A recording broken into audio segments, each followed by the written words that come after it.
5 வருஷம் மோடி வந்து அதிமுக ஆட்சியை காப்பாத்தினாரு.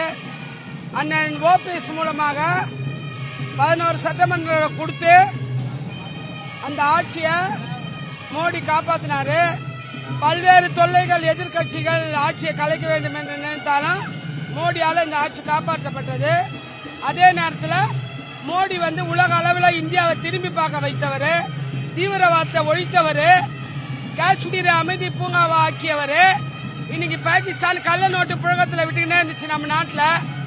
இன்னைக்கு காலிஸ்தானை 2ஆ பிரிச்சு இன்னைக்கு ஆப்கானிஸ்தானை கொடுத்து அந்த தீவிரவாதத்தை பாகிஸ்தானை அடக்கினவர் மோடிக்கு ஒரு பங்கு உண்டு.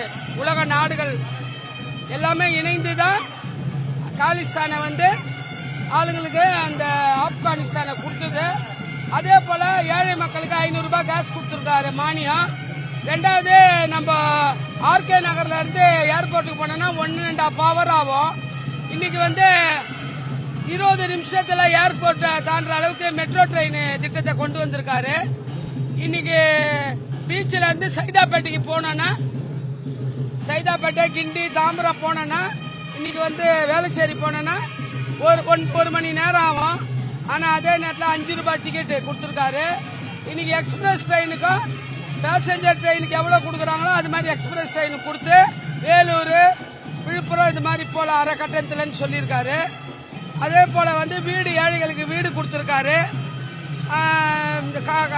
இந்த வியாபாரிகளுக்கெல்லாம் வந்து ரோடு வியாபாரிகளெல்லாம் வந்து கடன் உதவி பண்ணியிருக்காரு.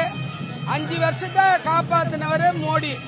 அதனால அந்த நன்றி கடனோட நாங்கள் அவருக்கு ஆதரவு கொடுக்குறோம். அதனால அண்ணன் வந்து கண்டிப்பா பிஜேபி வெற்றி கொடியை தமிழகத்தில் நாட்டும். அதே போல எங்கள் அண்ணன் ஓபிஎஸும் ராமநாதபுரத்தில் வெற்றி பெறுவார்.